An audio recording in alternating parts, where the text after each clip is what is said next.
अबे यार, मामला गड़बड़ हो गया भाई। तो एक बार दोबारा से बोलना पड़ेगा। तो भाई नमस्कार और बहुत बहुत स्वागत है आप सभी का उत्कृष्ट एकेडमी के यूट्यूब लाइव सेशन पर।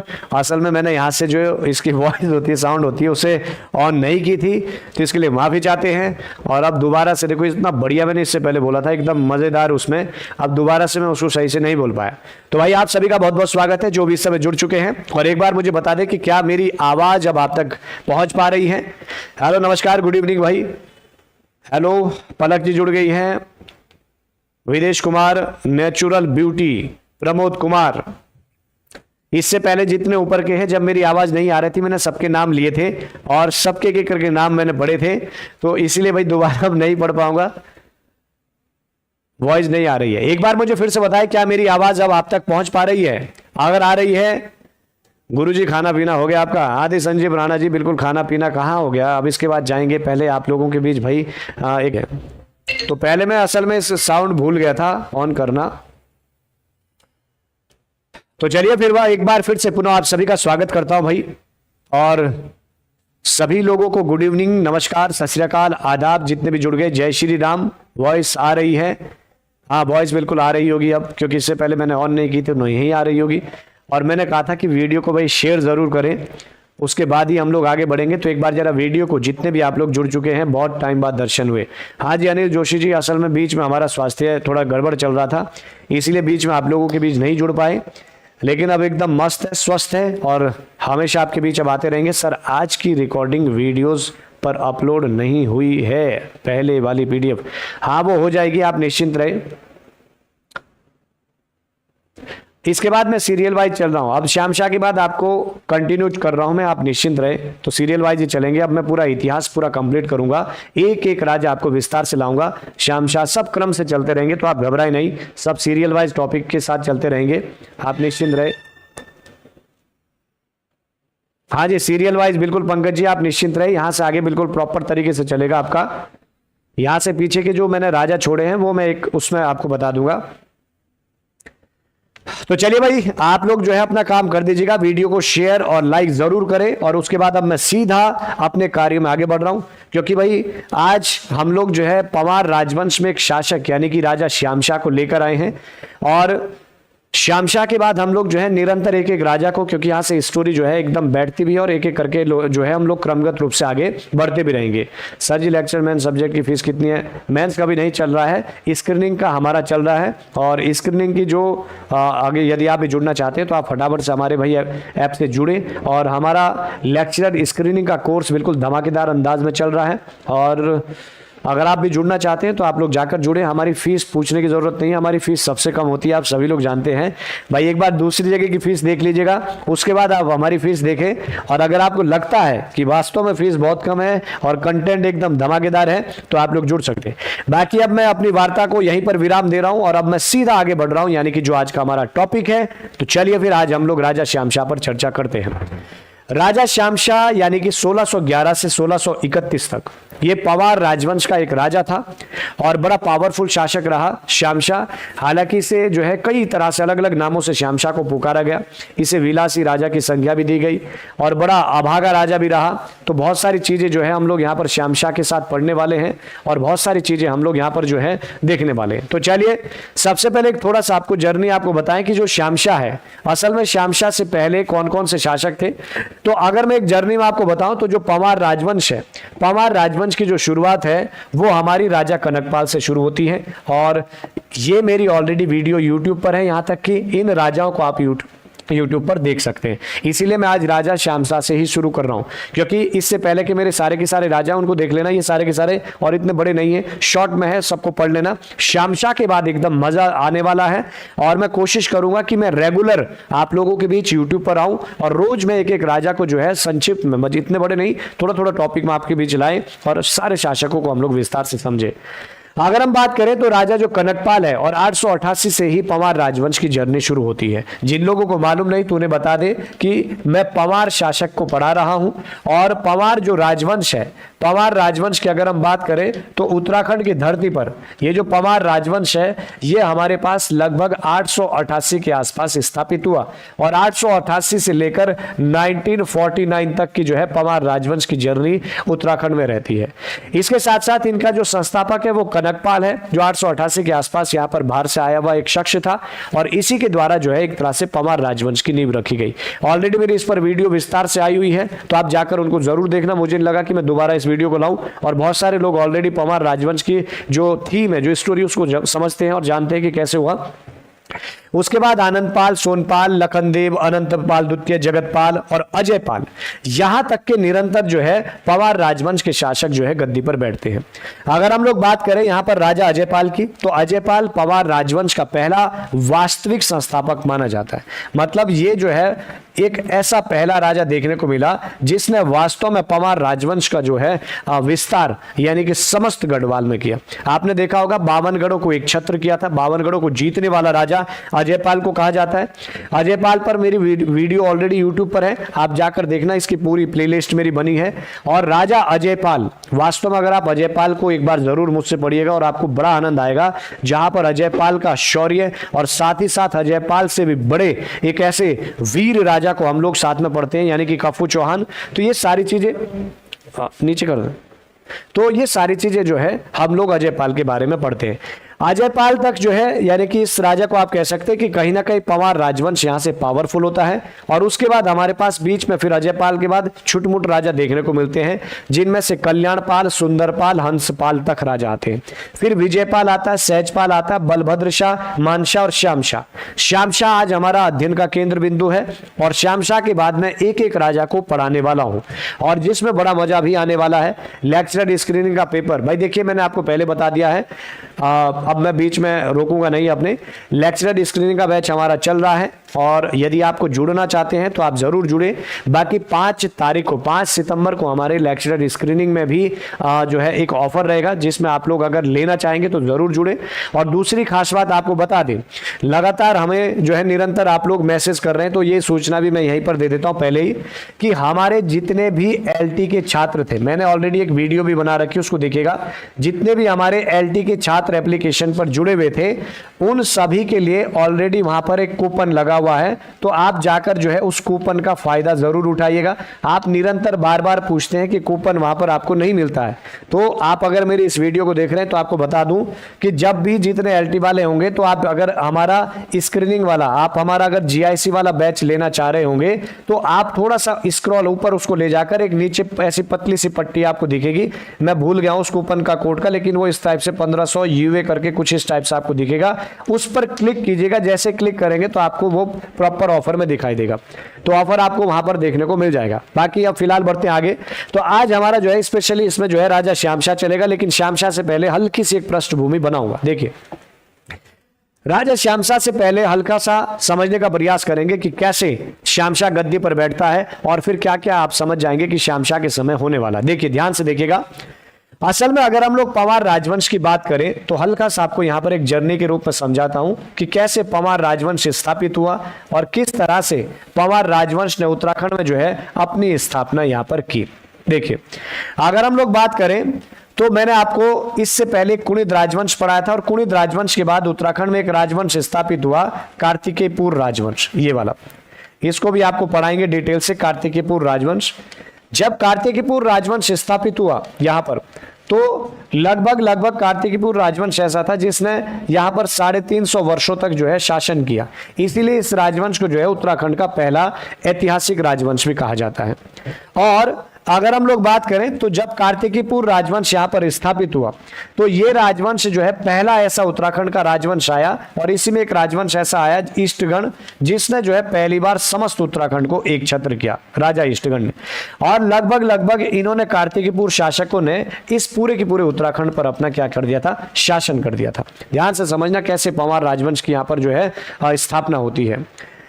जब यहां पर कार्तिकीपुर राजवंश स्थापित हुआ, लगभग आप ये समझ सकते हैं कि 600 ईस्वी के आसपास जो है यहां पर कार्तिकीपुर राजवंश स्थापित हुआ।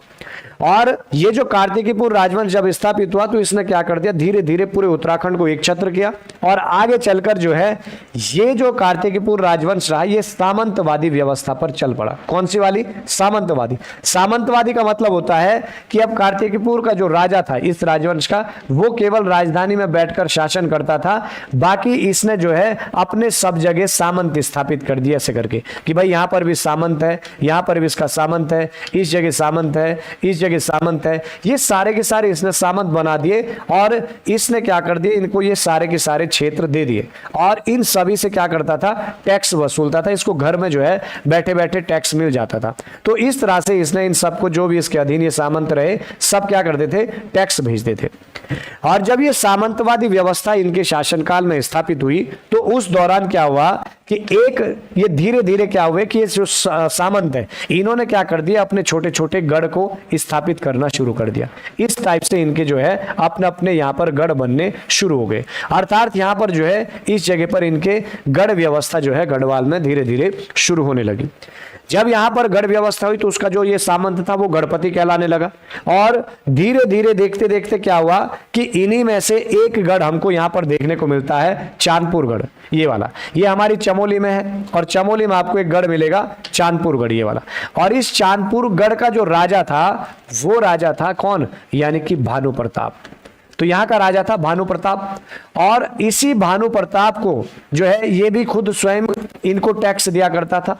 लेकिन 888 ईस्वी के आसपास, यानी कि 1888, ये वाला 888 ईस्वी के आसपास कहा जाता है कि जब कार्तिकीपुर राजवंश वास्तव में बड़ा पावरफुल था तो उस दौरान जो है हमारे पास एक इधर धार नगरी से एक व्यक्ति जो है धार्मिक यात्रा पर आया था और ये जो धार्मिक यात्रा पर पहुंचा था इसी शख्स का नाम था कनकपाल। ये कनकपाल असल में बद्रीनाथ यात्रा पर पहुंचा, बाहर का रहने वाला था और जब यहां पर पहुंचा तो भाई चमोली में जो बद्रीनाथ धाम है वो असल में इस जो भानु प्रताप का गढ़ था, ये वाला चांदपुरगढ़, इसके अधीन आता था। तो ये मेहमान के रूप में कहां पर रुक गया होगा, यानी कि इस भानु प्रताप के यहाँ। और भानु प्रताप से जब इसने रात को मुलाकात की होगी और भानु प्रताप से जब इसकी मुलाकातें हुई होगी तो राजा भानु प्रताप इस शख्स से बहुत ज्यादा प्रभावित हुआ, कनकपाल से। और ऐसी मान्यता है कि कनकपाल को जो है भानु प्रताप की जो पुत्री थी इसने अपना विवाह इससे करवा दिया और खुद जो है अपना राजपाट छोड़कर बद्रीनाथ में जो है संन्यास धारण करके चले गया। और जो ये चांदपुरगढ़ था जो भानु प्रताप की राजधानी थी, वहीं पर कनकपाल आगे चलकर राजा बना और वो तिथि 888 थी। इसीलिए 888 में जब कनकपाल जो बाहर से आया हुआ एक शख्स था, जब ये गद्दी पर बैठा तो इसी ने जो है एक नए राजवंश की नींव रखी और उसी को हम लोगों ने कहा पंवार राजवंश। अब ध्यान देने वाली योग्य बात यह है कि जब ये कनकपाल यहां पर गद्दी पर बैठा तो उस दौरान ये इतने पावरफुल नहीं थे, बस चांदपुरगढ़ तक सीमित थे। और धीरे धीरे हम लोग देखेंगे कि कैसे आखिर में जो ये राजवंश है ये धीरे धीरे अब आगे पहुंचा। अच्छा, देवप्रयाग, अच्छा ठीक है भाई, अच्छा मतलब आप में अभी वही कुमार चढ़ा हुआ है हमारी यात्रा का, जो हमारी यात्रा देवप्रयाग पहुंची थी, तो ठीक है। खैर फिलहाल मैंने थोड़ा सा आपको ये समझाना था कि आखिर में जो पंवार राजवंश है वो कैसे स्थापित हुआ। तो इस शख्स के द्वारा 888 में जो है पंवार राजवंश की नींव रखी गई। अब पंवार राजवंश स्थापित हो गया, धीरे धीरे पंवार राजवंश में शासक आए गए, तो उन्हीं में से मैं अब समझाने वाला हूं कुछ इंपॉर्टेंट शासक। जैसे यहां पर लिखा हुआ है राजा विजयपाल। अगर हम लोग राजा विजयपाल की बात करें तो राजा विजयपाल से जुड़ी क्या महत्वपूर्ण चीजें हैं और क्यों, इसको थोड़ा सा देखना, क्योंकि श्याम शाह के लिए पृष्ठभूमि बनाना जरूरी है कि श्याम शाह जब गद्दी पर बैठेगा तो कैसी सिचुएशन चल रही हुई। और मजा आपको तभी आएगा क्योंकि मैं एक एक राजा डेली आपको पढ़ाऊंगा और धीरे धीरे आप जब एक एक राजा पढ़ेंगे तो आप धीरे धीरे जो है उत्तराखंड की हिस्ट्री को विस्तार से समझते हुए चले जाएगा। तो आप देखिए राजा विजयपाल, हालांकि इससे पहले अजयपाल तक का इतिहास अलग रहा। जिस समय विजयपाल गद्दी पर बैठा तो अब उस समय की मैं आपको एक खास बात बता देता हूं कि क्यों ये इंपॉर्टेंट था। देखिए, मैंने आपको बताया कि राजा कनकपाल ने जो एक छोटी सी जगह यानी कि चांदपुरगढ़ में क्या बसाया, तो इसने बसाया पंवार राजवंश। कहां पर बसाया, तो एक छोटी सी जगह थी चांदपुरगढ़, यहां पर ये वाली, इस जगह पर जो है चमोली में चांदपुरगढ़ में पंवार राजवंश की नींव रखी थी। यहां पर पहला राजा जो पावरफुल आया, वो राजा यहां पर पहला पावरफुल आया वो था अजयपाल। तो राजा जो अजयपाल है, ध्यान से देखना, अजयपाल ये पहला ऐसा शख्स निकला राजा अजयपाल जिसने पहली बार यानी कि समस्त जो गढ़वाल का जो क्षेत्र है, इन सारे के सारे जो गणपति थे उन सभी गणपतियों को जीता। और जीतने के बाद आप ये कह सकते हैं कि अजयपाल ने जो है संपूर्ण गढ़वाल को क्या कर दिया, पवार राजवंश के अधीन लाकर रख दिया। जिस समय अजयपाल गद्दी पर था, अब देखने वाली बात यह है कि कौन सा शासक पहला ऐसा था पवार शासक जिसने कुमाऊं क्षेत्र में अटैक किया, कौन सा पहला ऐसा होगा जिसने ऊपर दापा वाला ये तिब्बत क्षेत्र में अटैक किया, कौन सा ऐसा राजा होगा जिसने इधर जो हमारा ये हिमाचल प्रदेश है, यहाँ पर हमारे पास जो सिरमौर रियासत थी, इस रियासत पर जो है अटैक पहली बार करेगा। इसके अलावा कौन पहला शासक होगा जो इधर हमारे नीचे वाले क्षेत्र में, सारी चीजें हम लोग इसमें देखेंगे। फिलहाल अगर हम बात करें अजयपाल की, तो अजयपाल पहला राजा था जिसने पहली बार यानी कि इधर अटैक किया था। कब? कुमाऊं क्षेत्र में पहली बार चंद राजवंश, क्योंकि यहां पर जो है चंद राजवंश था इस समय। तो चंद राजवंश का जो राजा था वो था कौन? यानी कीर्तिचंद। तो राजा कीर्तिचंद जब गद्दी पर बैठा था तो इस समय अजयपाल पहली बार जो है चंद राजवंश से लड़ा। कहने का मतलब है कि पहला पवार राजवंश अजयपाल था जो गढ़वाल से बाहर जाकर कुमाऊं में गया। अर्थात हम लोग कह सकते हैं कि इस समय अजयपाल पहला शख्स निकला। फिर उसके बाद जो दूसरा शख्स यहां पर है विजयपाल, ये पहला राजा था विजयपाल जिसने यहां से बाहर चलकर यानी कि ये जो तिब्बत आपको दिख रहा है, तिब्बत किस समय बोला जाता था? दापा, अर्थात दापा पर अटैक करने वाला। तो पहला जो पवार राजा था वो विजयपाल था। हालांकि दापा राजा से जो है ये विजयपाल क्या हुआ था? पराजित हो गया था। तो लेकिन इतना आप कह सकते हैं अजयपाल पहला पवार शासक जिसने चंद राजवंश पर अटैक किया, विजयपाल पहला पवार शासक था जिसने यानी दापा पर आक्रमण किया। लेकिन वो अलग बात है कि ये पराजित हुआ। तो यहां से एक दो क्वेश्चन बनेंगे भाई, आपने देखा होगा यहां से निरंतर क्वेश्चन बन रहे हैं। कैसे क्वेश्चन बन रहे हैं? अभी आपने देखा होगा कि दापा पर सर्वाधिक आक्रमण किस राजा ने किए, दापा पर पहली बार विजय किस राजा ने प्राप्त की। तो इस तरह के क्वेश्चन आपको समझने। तो दापा पर पहला शासक था विजयपाल, पर हार गया। दापा पर पहला सफल अभियान कौन करेगा वो आगे हल्का सा समझेंगे। तो फिलहाल विजयपाल को केवल इसलिए याद करना है कि बस दापा पर अटैक किया और काम खत्म हुआ। इसके बाद दूसरा हमारे पास जो राजा था वो आता है सहजपाल। सहजपाल क्यों इंपॉर्टेंट है? देखो, तो सहजपाल को हम लोग इसलिए याद रखेंगे कि असल में क्या हुआ कि जिस समय सहजपाल गद्दी पर बैठ रहा है उस समय अगर आप टाइम पीरियड देख रहे होंगे ये वाला, तो इसका 1547 से 1575 का टाइम पीरियड है। और ये वो टाइम पीरियड है जब भारत जो है इस समय मुगल साम्राज्य के अधीन है। भाई पूरा भारत किसके अधीन है? यानी कि मुगलों के अधीन है। और मुगलों में भी इस समय जो गद्दी पर बैठा हुआ है वो बादशाह कौन है? यानी कि अकबर है। तो ध्यान से देखना क्या इंपॉर्टेंट है। मैंने कहा पहला पवार राजा जिसने पहली बार चंदों पर अटैक किया, तो आप आसानी से कहेंगे कि भाई अजयपाल था जो यहां से बाहर निकला था। फिर मैंने कहा कि पहला पवार राजा जिसने दापा पर अटैक किया, हार गया, तो आप कहेंगे कि वो विजयपाल था जिसने यहां से बाहर जो है दापा पर भी जो है एक प्रकार का क्या किया था? आक्रमण करने का प्रयास किया। लेकिन सहजपाल क्यों इंपॉर्टेंट है? तो सहजपाल इसलिए इंपॉर्टेंट है कि ये था समकालीन असल में बादशाह अकबर का। और आप सभी जानते हैं कि जो बादशाह अकबर था, बादशाह अकबर एकमात्र ऐसा मुस्लिम था, मुस्लिम शासक था जिसके किचन में जो है गंगा जल का प्रयोग किया जाता था। और इसके किचन में जब गंगा जल का प्रयोग होता था तो इसने देखा अकबर ने कि यार गंगा जल में कभी भी जो है कीड़े नहीं पड़ते हैं, मतलब जल जो है बिल्कुल वैसा की वैसा ही बना रहता है।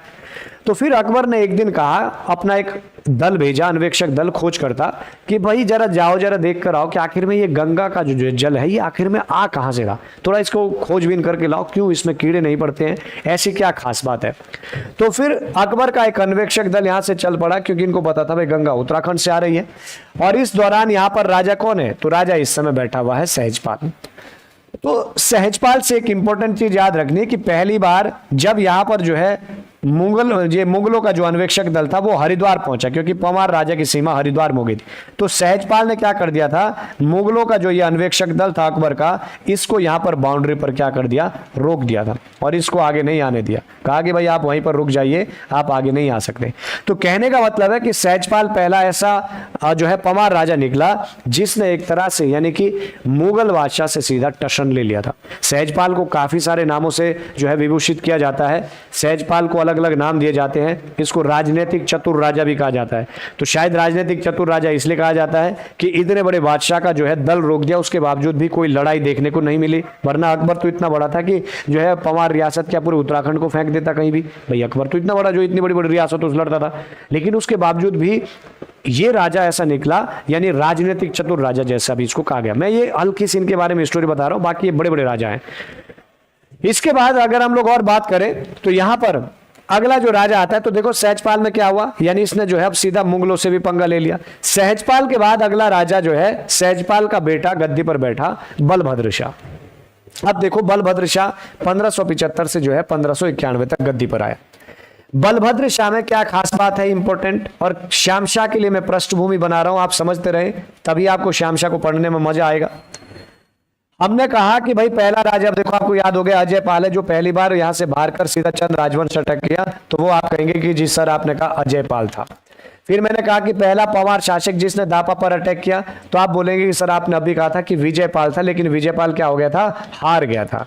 फिर मैंने कहा कि पहला ऐसा पंवार राजा जिसने एक प्रकार से मुगलों से सीधा दिल्ली में भी पंगा ले रखा, मुगलों से भी, तो वो कौन पहला राजा होगा, तो आप लोग कहेंगे कि जी मुगलों से दिल्ली में पंगा लेने वाला जो राजा था वो सहजपाल था। यहां तक समझ गए ये चीजें। अब गद्दी पर बैठा कौन है, बलभद्र शाह। बलभद्र शाह जिस समय गद्दी पर बैठता है, तो उस समय अगर हम बात करें तो सबसे पहले बात करते हैं कि इसके सामने चुनौती थी बलभद्र शाह के सामने, यानी कि मुगल बादशाह अकबर की, कि भाई अगर ये जो है अकबर से अच्छे संबंध ना बना था तो हो सकता था अकबर जो है गढ़वाल पर आगे चलकर अटैक भी करता, क्योंकि भाई इसके पिताजी ने जो है अकबर का अन्वेषक दल रोका था। तो बलभद्र शाह बड़ा चालाक निकला। इसने क्या किया, इसने जो है अकबर को खुश करने के लिए, इसको प्रसन्न करने के लिए कि भाई ये गढ़वाल पर आक्रमण न करे, तो कहा जाता है कि जब अकबर जो है राजस्थान का अभियान क्या करते थे इस दिशा से, तो यहाँ के जो नीचे के जो इधर जो लोग रहा करते थे, कटेहर और खोकर लोग रहा करते थे। कौन थे, कटेहर, इनको भी आगे पढ़ाऊंगा, समझते रहेंगे कटेहर कौन थे। तो ये क्या करते थे, ये अकबर का जो है लूट जो युद्ध का माल था उसको लूट कर आते थे और इधर छुप जाते थे। तो बलभद्र शाह ने दिमाग दौड़ाया, इन सबको पकड़े जितने कटेहर थे, और इनको पकड़वा कर किसको सौंप दिए, यानी मुगल बादशाह अकबर को सौंपे। और साथ ही साथ जो इसका अकबर का एक अभियान था, नागौर अभियान। कहाँ का अभियान था, राजस्थान में एक जगह पड़ती है नागौर। तो इस नागौर अभियान में जो है बलभद्र शाह ने सहायता की थी, किसकी, अकबर की भी। तो कहा जाता है कि अकबर इससे बड़ा प्रसन्न हुआ। भाई अकबर खुश हो गया क्योंकि ये चाहता था खुश करना, तो अकबर प्रसन्न हुआ। इसीलिए अब देखो जहां सहजपाल के समय संबंध खराब हो गए थे, तो वहीं बलभद्र शाह ने मुगलों से संबंध कैसे कर दिए थे, यानी कि मित्रता पूर्वक बना दिए थे। बल्कि यहां तक आपको क्वेश्चन बनने को मिलेगा कि पहली बार जो दूत भेजने की प्रथा है, दूत भेजने का मतलब होता है कि बलभद्र शाह ने अपना दूत मुगल में भेजा है कुछ भी चीजों के लिए, मुगलों के दूत यहां पर आ रहे हैं। लेकिन इतना याद रखना कि बलभद्र शाह और अकबर की इनकी कभी मुलाकात नहीं हो पाई, मतलब ऐसा नहीं हुआ कि ये मुलाकात की। हाँ इतना जरूर है, ये पहला शासक है बलभद्र शाह, इससे क्वेश्चन भी आ चुका है कि इसका जो जिक्र है वो बाकायदा जो अकबर नामा है इस ग्रंथ में देखने को मिलता है। तो पहला पंवार राजा जिसका अकबर नामा में ग्रंथ में उल्लेख मिलता है वो बलभद्र शाह का है। हालांकि किस नाम से मिलता है, रामशाह के नाम से मिलता है, कि पहाड़ी राजा जो रामशाह है इसने कटेहरों को पकड़ने में अकबर की मदद की, तो ये इसलिए भी इंपॉर्टेंट हो जाता है। यानी हमारे पास जो बलभद्र शाह है, तो बलभद्र शाह को आप स्पेशली मुगलों से अच्छे संबंध के लिए याद कर सकते हैं, और अकबर के समय जो एक प्रकार के इसने बहुत बेहतर संबंध मुगलों के साथ स्थापित किए, इसीलिए ये पहला शासक है जिसका अकबर नामा में भी क्या मिलता है, जिक्र मिलता है। उम्मीद करता हूं कि यहां तक आप एक बैकग्राउंड समझ रहे होंगे, और थोड़ा सा वीडियो को भाई शेयर भी करें। जो लोग वीडियो को शेयर नहीं कर रहे हैं तो वीडियो को शेयर भी करें। मैं आप जितना मुझे प्यार देंगे तो हो सकता है मैं आपके लिए रेगुलर ये सेशन शुरू करूं और डेली पूरा उत्तराखंड का इतिहास यहां पर आपको पढ़ाऊं बेहतर तरीके से।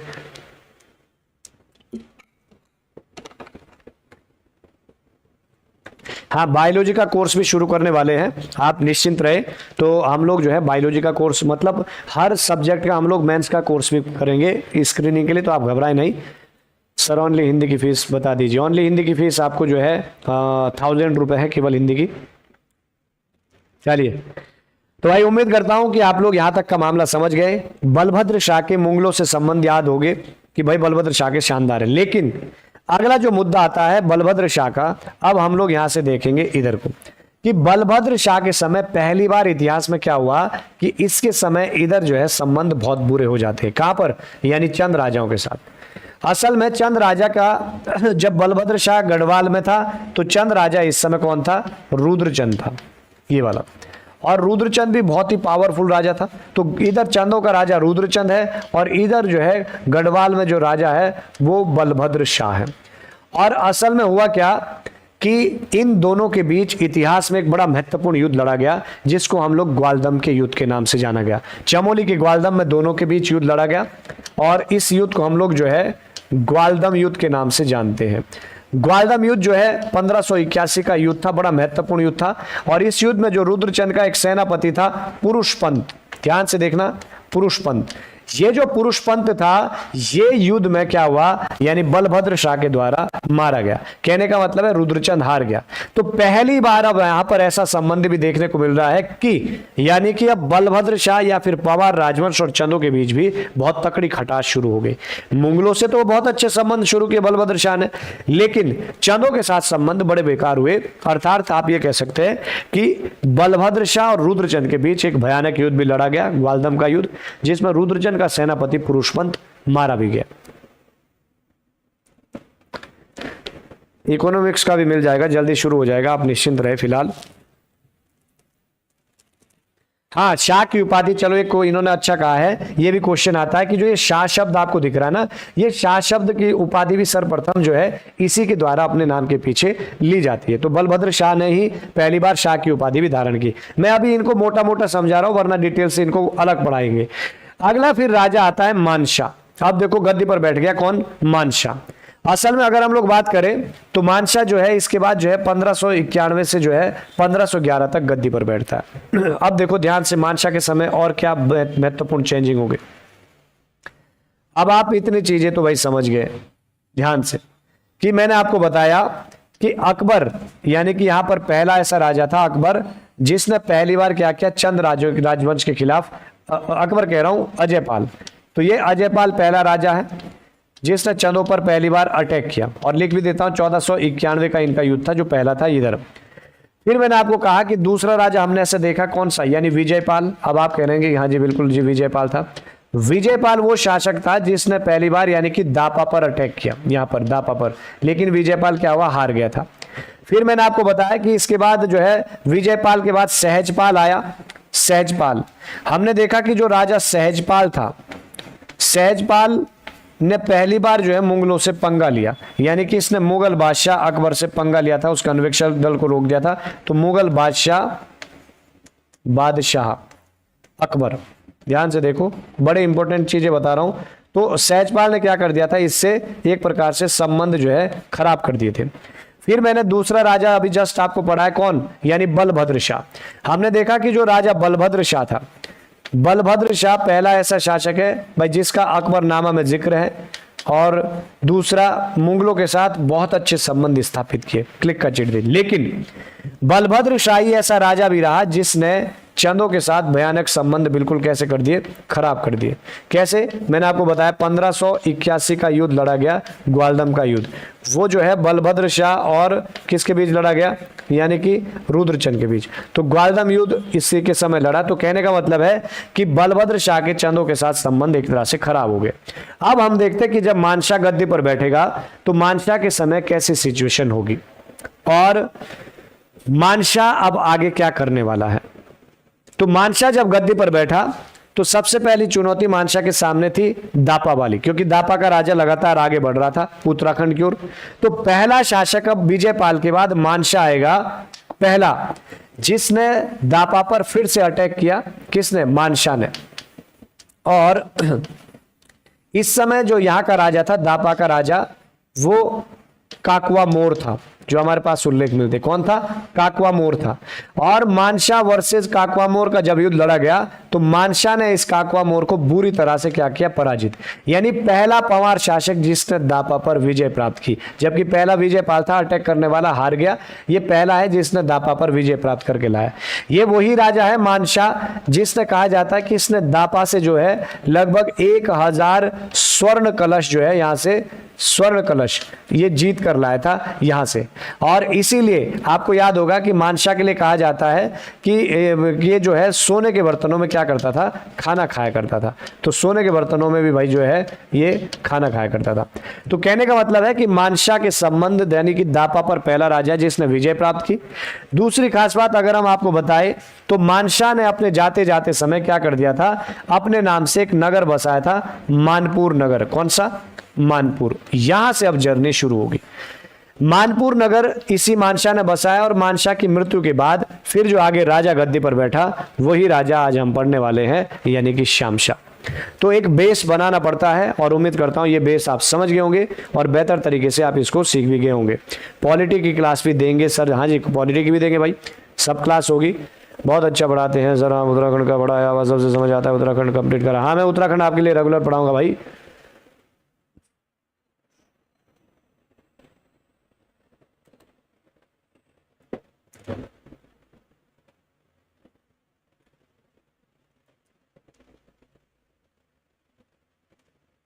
हाँ, रोज आऊंगा। अगर आप अपना प्यार इसी तरह से देते रहेंगे भाई तो आपके लिए डेली आऊंगा। अगर आप वीडियो शेयर करेंगे, वीडियो को लाइक करेंगे तो क्यों नहीं आएंगे। देखो भाई, हमारे लिए खुशी का क्या है, आपका प्यार। आपका प्यार होगा तो रात को भाई आपके लिए मेहनत करेंगे, रोज आएंगे यहाँ पर, तो इसमें कोई घबराने की जरूरत नहीं है। लेकिन आप भी जब अपना, हाँ, इनका शासनकाल अलग अलग बुक में अलग होता है, लेकिन जिस किताब से जो ज्यादातर जो ऑथेंटिक है वो ये जो क्रम चल रहा है, ये क्रम एकदम फिट बैठता है। इसीलिए इसी को ज्यादातर अभी तक एग्जामों में जो आते हैं तो इसी को ज्यादातर माना जाता है। तो आप इसको मान सकते हैं, समझ गए आप? तो आप टेंशन ना ले, इसी तरह चले। मानपुर जो है गढ़वाल पौड़ी में, श्रीनगर में बसाया था, पौड़ी गढ़वाल में। चलिए जी, तो भाई यहां तक का मामला हो गया, मजा आ गया, ठीक है, मजा आना चाहिए। अब देखो श्यामशाह गद्दी पर, अब मजा आएगा क्योंकि अब मैं पढ़ाऊंगा एक एक राजा। उनकी तो मैंने एक स्टोरी समझाई नॉर्मल बेस बनाने के लिए, वरना उनको भी एक एक राजा अलग अलग पढ़ाया जाता है। फिलहाल गद्दी पर बैठ गया है श्यामशाह सन 1611 से सन 1631 तक। तो चलिए शुरुआत की जाए।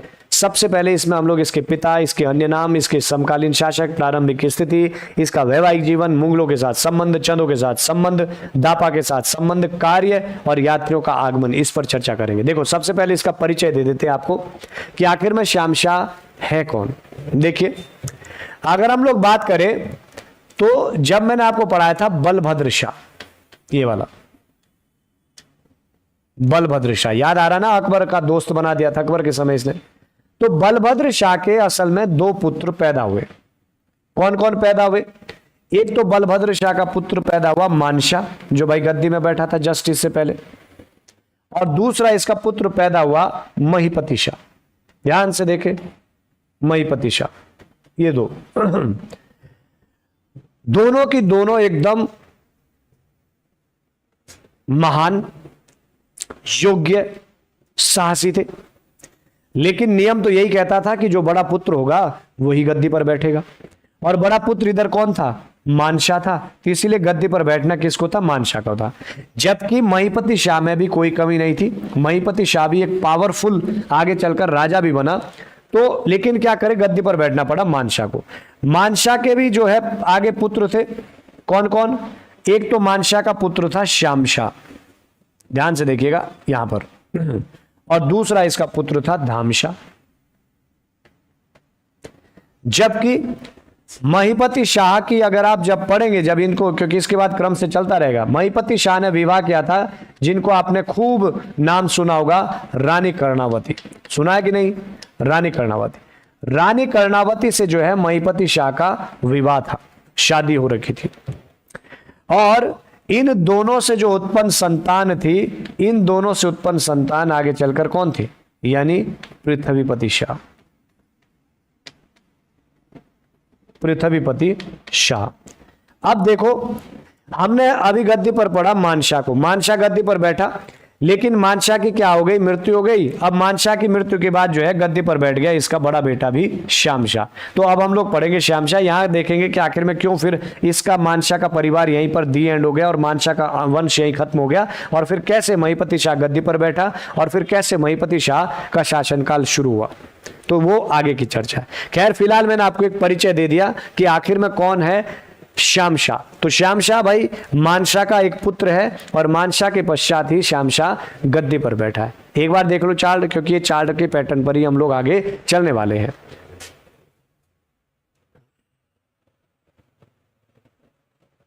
यहां क्या चर्चा चल रही है?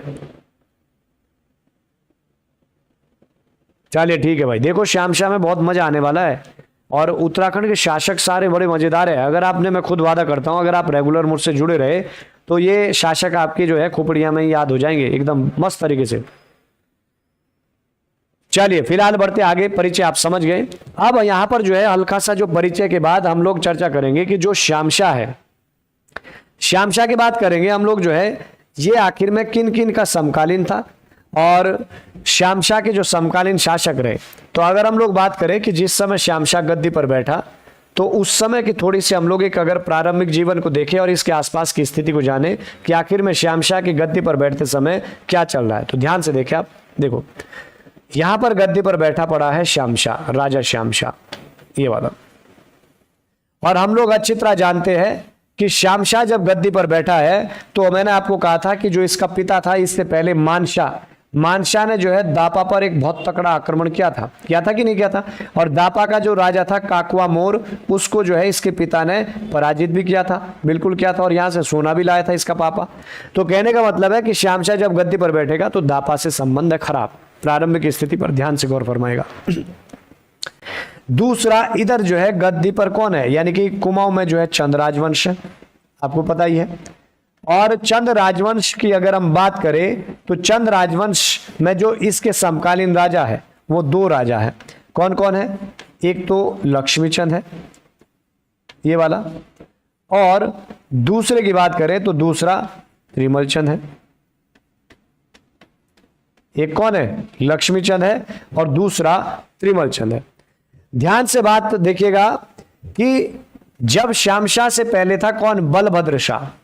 तो बलभद्र शाह ने अटैक किया था यहां पर, और पहली बार जो यहां का राजा था रुद्रचंद, उसको भी पराजित किया और इसका सेनापति भी हार गया, मार दिया था।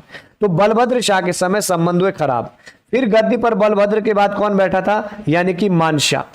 जब मानशाह बैठा तो मानशाह के समय समकालीन था लक्ष्मीचंद। मानशाह लक्ष्मीचंद के आपस में बहुत सारे युद्ध देखने को मिले, बहुत सारे आक्रमण हुए।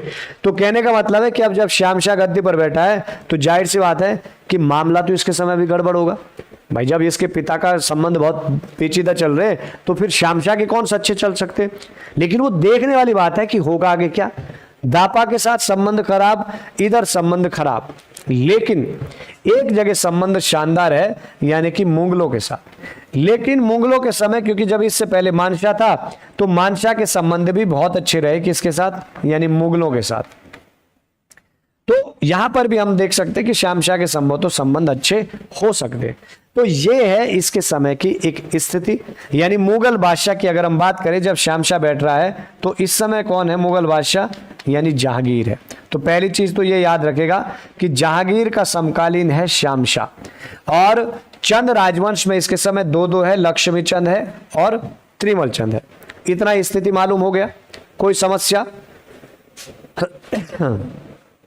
सर जी आपकी क्लास में अटेंड नहीं कर पा रही हूं, आपकी पीजीटी केमिस्ट्री की तैयारी चल रही, नेक्स्ट मंथ लेक्चरर की प्रिपेयरिंग करूंगी तब अटेंड कर पाऊंगी। दीक्षा चौहान। कोई दिक्कत नहीं दीक्षा चौहान जी, आप निश्चिंत रहे, है ना, टेंशन लेने की दिक्कत बिल्कुल नहीं। दापा कौन थे भाई? दापा तिब्बत को दापा बोलते थे। अच्छा और चीज बता दे, देखो तिब्बत को दापा लोग बोलते थे और नेपाल को डोडी बोलते थे। अभी नेपाल का वो नहीं खुला है, तो दापा का मतलब तिब्बत की बात चल रही है, ठीक है। तो इसमें ज्यादा टेंशन नहीं लेनी है।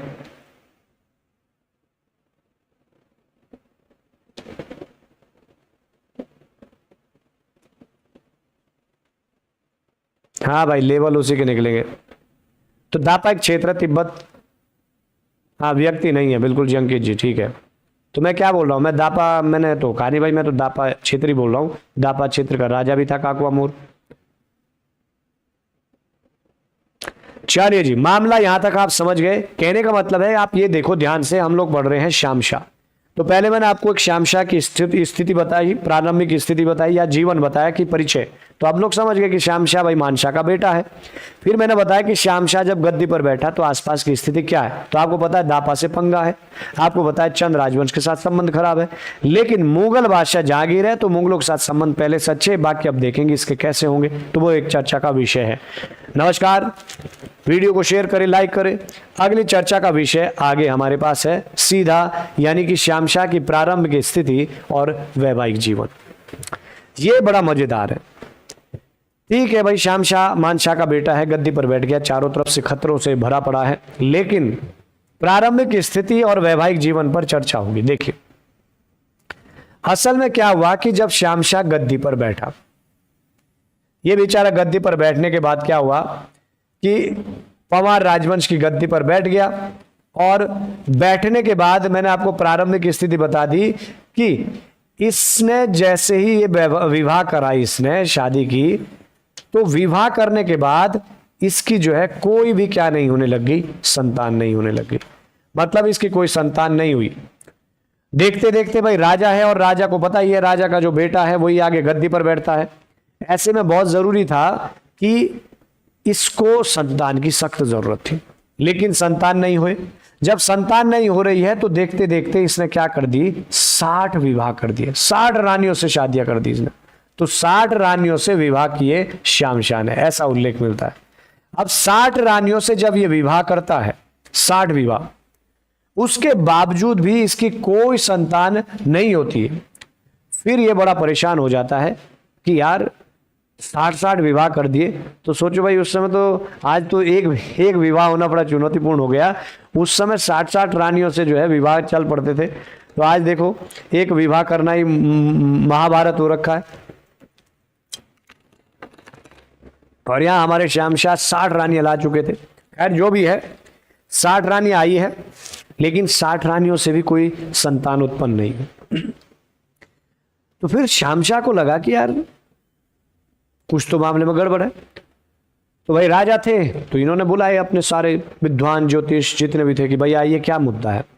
तो सब लोगों ने जो है, जितने भी ज्योतिष थे, विद्वान जो लोग थे इसके दरबार में, सब ने कहा कि भाई एक दिक्कत हो गई बहुत बड़ी।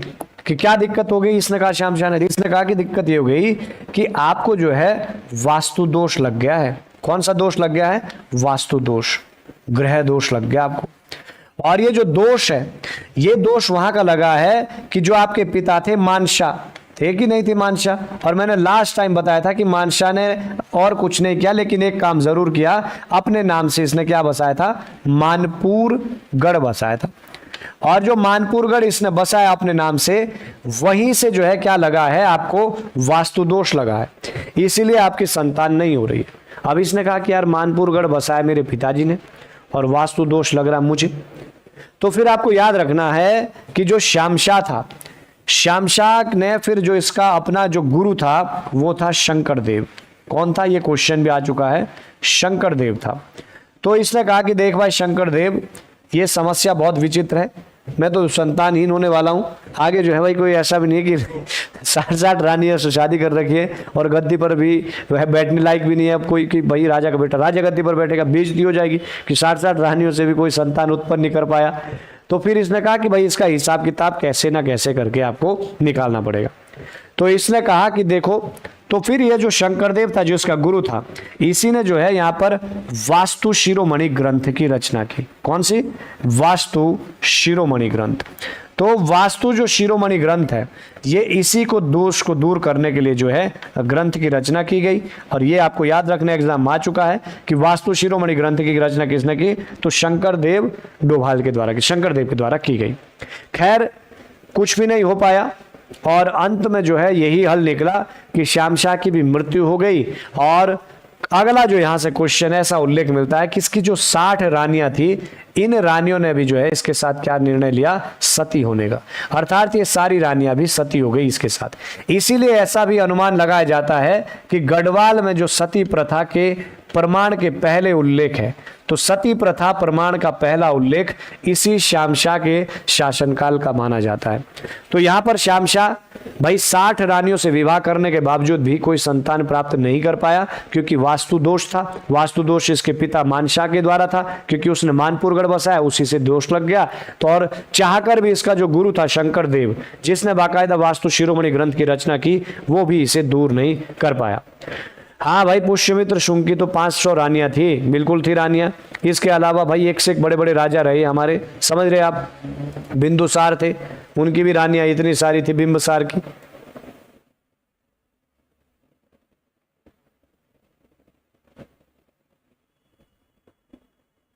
अच्छा, समझने में बड़ा समय लगा दिया। तो उम्मीद करता हूं कि भाई आपको आनंद आ रहा होगा, और अगर आनंद नहीं भी आ रहा है तो पहला राजा है, इसलिए इस कड़ी को अच्छे से समझे। इसके बाद के राजा आप खुद ब खुद बेहतर तरीके से समझते चले जाएंगे। तबीयत बहुत बेहतर है 1947 जी, है ना। अब तबीयत मेरी अच्छी है।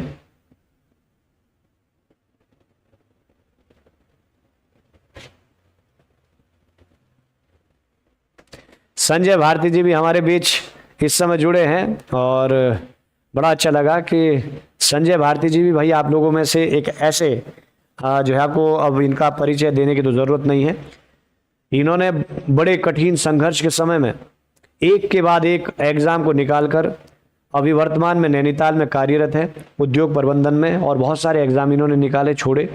तो ये भी आपके बीच इस समय जुड़े हैं, तो इन्होंने भी यादें ताज़ा कर दी हैं। तो बहुत बहुत स्वागत है भाई आपका भी। चलिए जी, हाँ, गढ़वाल क्षेत्र में सती प्रथा के प्रमाण की बात हो रही है भाई, बहुत मजा आ रहा है। गुरु आप भी ठीक है। हाँ, मैं कंटिन्यू करता रहूंगा भाई, बीच में देखो वार्ता भी बहुत जरूरी होती है, वरना शिष्य जो है यहीं पर मामला अटका रहता है, तो थोड़ा आपसे भी वार्ता करनी पड़ती है। तो चलिए, फिलहाल यहाँ तक आप समझ गए, यानी कि इसकी प्रारंभिक स्थिति देख ली है भाई, कैसी है। बेचारा फंसा पड़ा हुआ, शादी कर ली 60-60, लेकिन इसकी संतान नहीं हुई, और जब संतान नहीं हो रही है तो इसने बहुत सारे उपाय भी किए, लेकिन अंत में क्या हुआ, कुछ भी नहीं हो पाया। हाँ, इतना जानना जरूरी है, एक हमारे पास सक्षम मोलाराम, जिसका आगे आएगा जिक्र। मोलाराम कौन था, बड़ा परेशान किया मोलाराम ने भी। मोलाराम ने कहा है इसके अनुसार, क्योंकि ये भाई लेखक भी था, कि भाई मोलाराम के अनुसार जो श्यामशाह था, इसका एक पुत्र था, कौन, दूलाराम था। कौन था, दूलाराम। और वो जो दूलाराम था वो भी छोटा ही था, और इसकी भी मृत्यु हो गई थी, लेकिन पुत्र जरूर था श्यामशाह का, ऐसा मोलाराम कहते हैं। तो क्वेश्चन बन सकता भाई, आजकल कुछ भी आ रहा कि मोलाराम के अनुसार या किसके अनुसार श्यामशाह का पुत्र दूलाराम था, तो मोलाराम के अनुसार था। बाकी कोई इतिहासकार नहीं कहते हैं, बाकी सभी लोग कहते हैं कि भाई कुछ भी नहीं बचा, इसकी शादी नहीं हुई, खुद भी मर गए, और बाद में सारी रानियां भी सती हो गई। फिलहाल यहाँ तक की प्रारंभिक स्थिति भी आप समझ गए, तो उम्मीद करता हूँ श्यामशाह को आप समझ पा रहे होंगे। अगला जो चर्चा का विषय है, वो हमारे पास चर्चा का विषय है कि अब हम चर्चा करेंगे इसके संबंधों की, कि भाई श्यामशाह के संबंध जो है मुगलों के साथ कैसे हैं, क्योंकि यहां से भी एग्जाम में क्वेश्चन बन चुका है।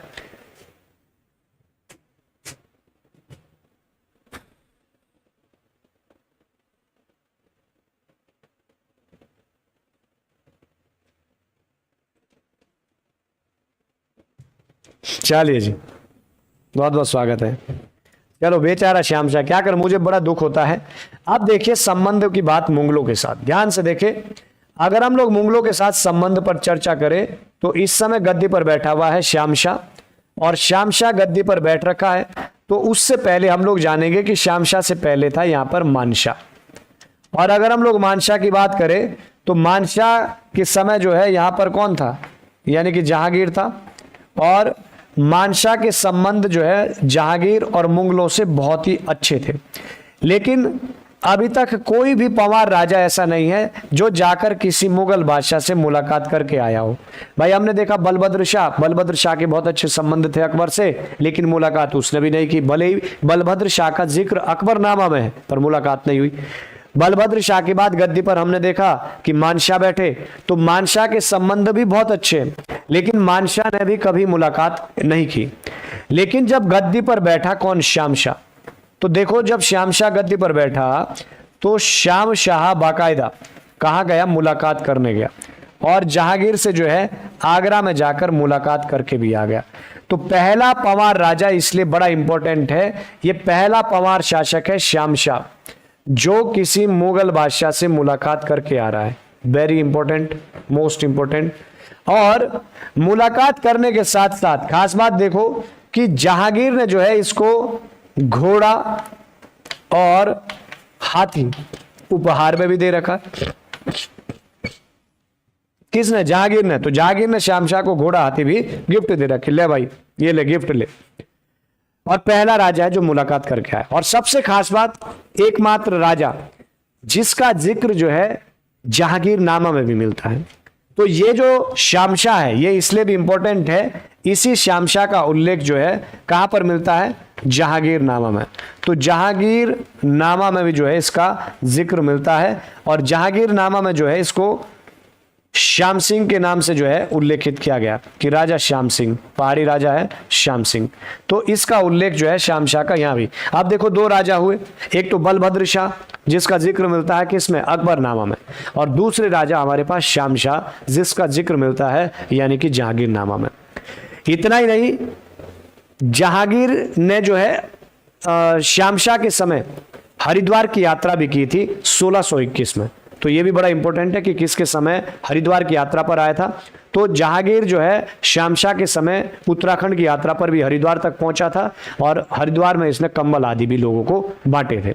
उम्मीद करता हूं कि यहां तक का मामला भी आप समझ गए। मतलब आप इतना समझ गए, आप इतना याद रखें, हम शहंशाह से शुरू कर रहे हैं और शहंशाह की स्थिति को जान रहे हैं। तो शहंशाह के बहुत बेहतर संबंध है मुगलों के साथ, लेकिन खुद बेचारा बड़ा अभागा है।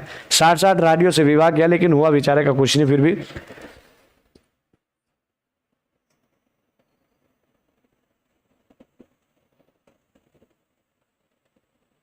चलिए ठीक है जी, बहुत बढ़िया। अब मुद्दा जो है अगला मुद्दा यहां पर चलेगा किस पर? तो अगला मुद्दा है यानी चंदों के साथ संबंध। इसको भी समझना बहुत जरूरी है। भाई मैंने आपको सीधा सीधा बता दिया कि जब शहंशाह गद्दी पर बैठ रहा है तो शहंशाह के जो है चंदों के साथ ऑलरेडी खराब संबंध है और दापा के साथ भी ऑलरेडी खराब है। दापा मतलब ये वाला है तिब्बत वाला क्षेत्र, और चंद मतलब आपको पता है यानी कि कुमाऊं वाला क्षेत्र है, ये वाला। अब ध्यान से समझना कि जब शहंशाह गद्दी पर यहां पर है, ये ध्यान से समझने वाली बात है क्योंकि यहां से आगे का खेल यहीं से बनने वाला है। हमने देखा कि शहंशाह के जो है मुगलों के साथ संबंध बहुत बेहतर है और जहांगीर समकालीन भी है, तो संबंध अच्छे ओके कर दिया मैंने। अगर हम बात करें चंदों के साथ संबंध की तो ध्यान से देखेंगे कि शहंशाह से पहले गद्दी पर इसका पिता था कौन? मानशाह था। और मैंने आपको बताया कि मानशाह की बहुत लड़ाइयां हुई इनके साथ। मानशाह से भी पहले कौन था गद्दी पर? यानी कि बलभद्र शाह। बलभद्र शाह के समय शुरुआत हुई थी लड़ाई। इसके समय संबंध खराब, इसके समय खराब। तो देखने योग्य बात है कि शहंशाह के समय संबंध कैसे होंगे। आप भी सोच रहे होंगे कि भाई हो सकता खराब चल रहे हो, क्योंकि शहंशाह के समय जो चंदों के राजा थे वो दो राजा थे। एक राजा कौन था? यानी कि लक्ष्मीचंद था, अगर आपको याद होगा। और दूसरा जो राजा है वो शहंशाह का समकालीन कौन है? त्रिमल चंद। अब ध्यान देने योग्य बात यह है कि जब शहंशाह गद्दी पर बैठा तो लास्ट टाइम था किसका? यानी कि लक्ष्मीचंद का। और लक्ष्मीचंद को ज्यादा मौका नहीं मिला शहंशाह के समय। पर समझने योग्य बात यह है कि शहंशाह के समय थोड़ा सा कुमाऊं की सिचुएशन को जानना पड़ता है कि कैसी स्थिति रही होगी। तो हल्का सा हम लोग यहां पर ध्यान से देखेंगे कि कैसी सिचुएशन यहां पर जो है कुमाऊं की इस समय थी। देखो, जब लक्ष्मीचंद यहां पर कुमाऊं का राजा था तो लक्ष्मीचंद बड़ा पावरफुल राजा था। और लक्ष्मीचंद के समय इसके कुछ खास गुर्गे लक्ष्मीचंद के अधीन काम करते थे, जिनमें एक का नाम था संग्राम कार्की, दूसरा था विनायक भट्ट,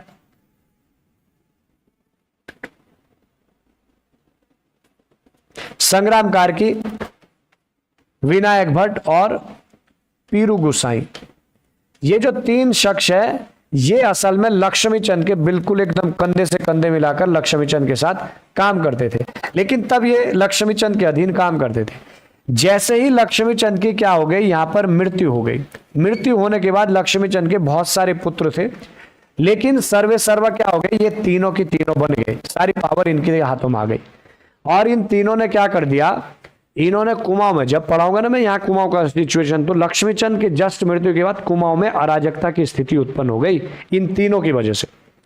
इन्होंने ऐसा षड्यंत्र रच दिया, इन्होंने प्लान बना दिया कि लक्ष्मीचंद का जो राज परिवार है सबको खत्म करके यानी कि हम अपना राजवंश कुमाऊं में स्थापित करेंगे। और इन्होंने किया ऐसा, इन्होंने क्या करना शुरू कर दिया, लक्ष्मीचंद के जितने पुत्र थे एक एक करके जो है सबको काटना मारना शुरू कर दिया।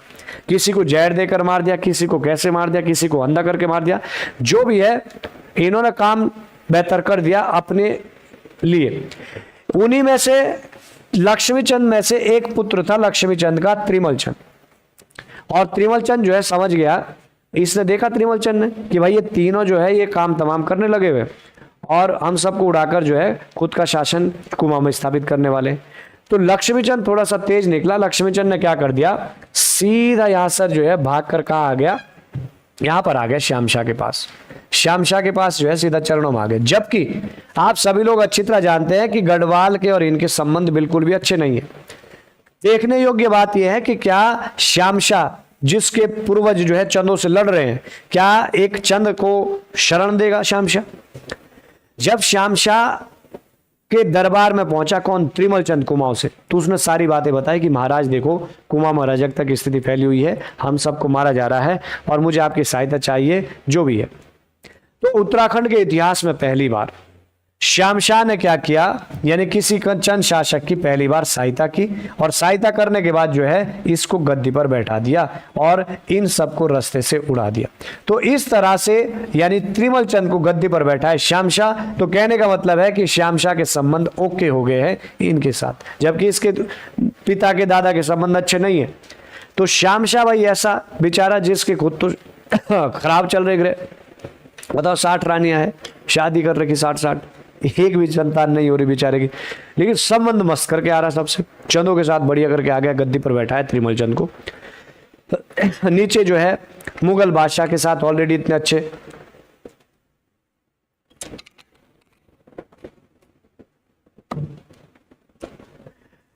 जी जी बहुत बहुत धन्यवाद नीमा जी, बिल्कुल पूरा प्रयास करेंगे।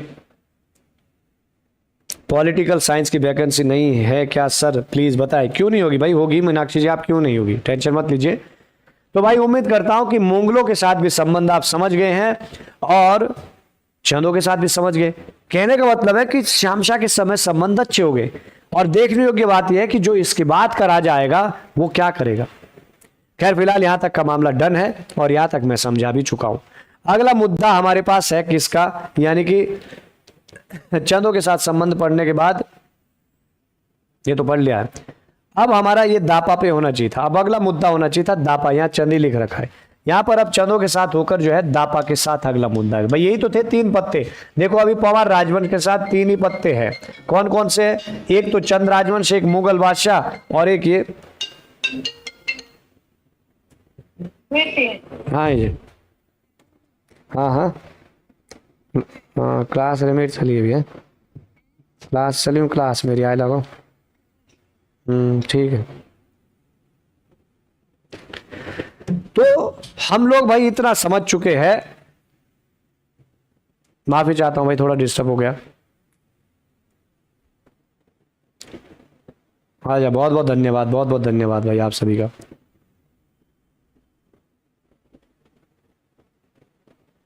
चलिए जी ठीक है। तो यहां पर हम लोगों ने देखा भाई 3 ही चीज है, 3 पर्दे हैं। यहाँ राजा बैठ रहा है गढ़वाल का, अभी संबंध फिलहाल देखने दापा से, और संबंध फिलहाल देखने चंदों से, और संबंध फिलहाल देखने मुगलों से। अभी केवल 3 चीजें खुली है। हमने देख लिया मुगलों के साथ संबंधों के, हमने देख लिया चंदों से अच्छे बना दिए। दापा के साथ क्या सिचुएशन है भाई, दापा का मतलब है कि अगर मैं चर्चा करूं मानशाह की, इसी का जो पिता था मानशाह ने तो बहुत मार कर ला रखा दापा को। अब गद्दी पर बैठ गया कौन, यानी कि श्यामशाह। जैसे मानशाह की मृत्यु हुई, दापा राजा ने गुस्से में आकर सीधा अंदर अंदर आने लग गया अटैक करते हुए। तो इसको बड़ा गुस्सा आया, किसको, यानी कि इस राजा को। इसने अटैक किया तो इसने भी दापा राजा को बहुत बुरी तरह पराजित करके वापिस भेज दिया था। तो दापा राजा का भी हिसाब किताब जो है ये करके आ गया। तो इस तरह से यहाँ पर जो है मामला हो गया। तो यहाँ तक दापा के साथ भी संबंध ध्यान रखना अगले राजा के लिए। जब अगला राजा लाऊंगा कल तो ये सारी चीजें आपको याद रखनी, श्यामशाह के बाद आगे होने वाला क्या है। अगली बात आती है श्यामशाह के कार्य। तो श्यामशाह के कार्यों में दो तीन चीजें इंपॉर्टेंट है। एक तो इसने ये किया, श्रीनगर में अपने नाम से जो है श्यामशाही बाग, इतना याद रखना, इसका निर्माण श्यामशाह ने किया। और दूसरा, श्यामशाह के समय जो इसका चाचा था महिपति शाह, मैंने कहा था महिपति शाह महान था लेकिन राजा नहीं बन पाया, लेकिन 1625-26 में जो श्रीनगर में केशवराय मठ था उसका निर्माण भी श्यामशाह के समय हुआ, लेकिन माना जाता है कि किसके द्वारा किया गया, यानी कि इनके द्वारा किया गया।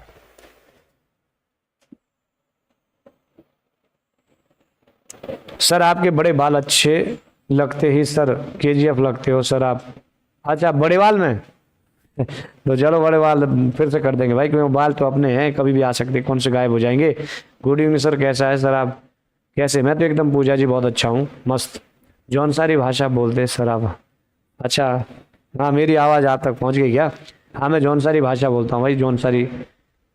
आ गया फ़ोन सर जी मैडम खाने के लिए। मैडम का नहीं, हमारी माता जी का फ़ोन था, इसलिए मैंने फ़ोन रिसीव किया, वरना मैं फ़ोन नहीं उठाता हूँ, क्योंकि इस टाइम पे हमेशा मेरी माता जी का फ़ोन ज़रूर आता है 10 बजे के आसपास, क्योंकि 10 शायद बज भी गए, 10 बज गए, तो माता जी का फ़ोन रहता है कि 10 बज गए, खाने में पहुँच रहा है कि नहीं पहुँच रहा है। भाई हम लोग तो, अब आप लोग तो घरों में बैठे हैं बड़ी मज़े से।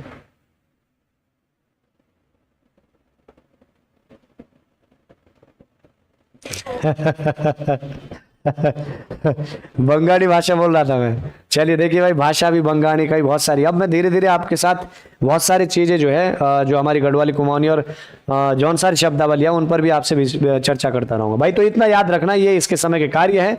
बाकी जो है इसके समय ये जो दो विदेशी यात्री आए, जेसुइट एड्रेडो और मर्क्यूस, ये इसके समय दो विदेशी यात्री भी यहाँ पर पहुंचे थे। तो श्यामशाह में केवल इतना ही है, बहुत ही छोटे से राजा थे। श्यामशाह के बाद आगे का राजा देखेंगे कि कौन अब गद्दी पर आगे बैठेगा और क्या इसके बाद आगे होगा, वो पर्दा खुलेगा कल। तो फिलहाल उम्मीद करता हूं कि आपको मजा आया है, और अगर आपको आया हो मजा और अगर आपको समझ आया हो बेहतर तरीके से, तो आपसे केवल इतनी विनती रहती है कि कमेंट बॉक्स में अपना फीडबैक जरूर रखें। अगर बहुत अच्छा लग रहा है तो तारीफ कर दिया करो, बढ़िया से मैसेज लिख दिया करो, और अगर कोई सुझाव देना चाहते तो सुझाव भी दिया करो।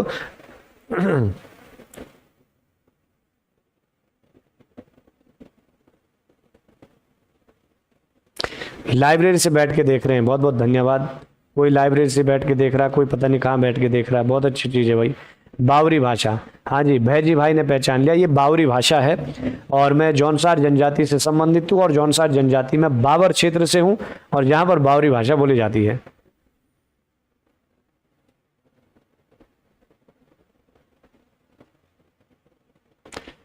हाँ श्यामशाह की लाइफ बड़ी इंटरेस्टिंग थी भाई। पाई लागू भाई। हाँ जी, क्लास की पीडीएफ के लिए हमारे इस टेलीग्राम चैनल में जुड़े। और लास्ट बार जितने भी भाई प्रवक्ता स्क्रीनिंग की तैयारी कर रहे हैं, तो फटाफट से जाएं और धमाकेदार अंदाज में जो कोर्स चल रहा है उसको परचेज करें, बहुत ही कम फीस में उसको प्राप्त करें। जो लोग उत्तराखंड विषय को अलग से मुझसे पढ़ना चाहते हैं इसी धमाकेदार अंदाज में, तो उत्तराखंड का कोर्स भी आपके लिए स्पेशल नया बैच बना हुआ है, तो जाकर उसे फटाफट से एप्लीकेशन से ले। जो लोग पूरा ग्रुप सी का लेना चाहते हैं, ग्रुप सी का भी नया बैच बनाया गया जहाँ पर निरंतर रेगुलर क्लासेज चल रही है। बिहार से देख रहे हैं सर, बहुत बहुत धन्यवाद। कशिश जी बिहार से देख रहे हैं, तो देखो भाई कितना बड़ी खुशी की बात है मेरे लिए, बिहार से भी देख रहे हैं। क्लास हमेशा 9 बजे होती है जी, 9 बजे जुड़ा करो।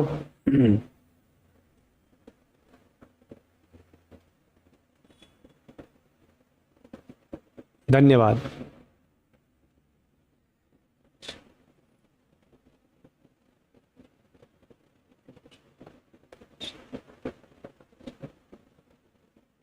अच्छा, राजा जो है 500 रानियां कैसे संभालते होंगे, इसका जवाब देना है। मतलब मैंने इसका जवाब नहीं दिया कि 500 रानियां कैसे संभालते होंगे। देखो भाई मेरे पास तो अनुभव नहीं है, यहाँ तो फिलहाल एक रानी भी नहीं है। अब वो 500 रानी कैसे संभालते थे वो तो विषय उसी समय का है ना।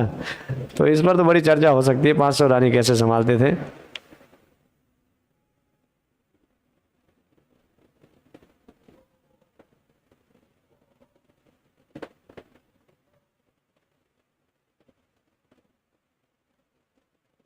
चलिए, तो फिलहाल भाई आज के लिए इतना ही है और शुभ रात्रि। उम्मीद करता हूं कि आपको ये सेशन अच्छा लगा है। अगर आपको ये सेशन अच्छा लगता है तो वीडियो को लाइक ज़रूर कर दिया करो, और हमारे चैनल पर अगर आप नए आए हैं तो हमारे चैनल को फॉलो भी कर दिया करो, तो चैनल को फॉलो भी कर देना।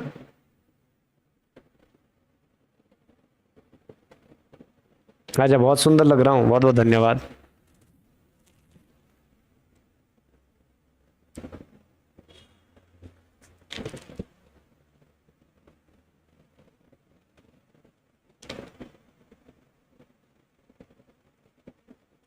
Thank you, good night.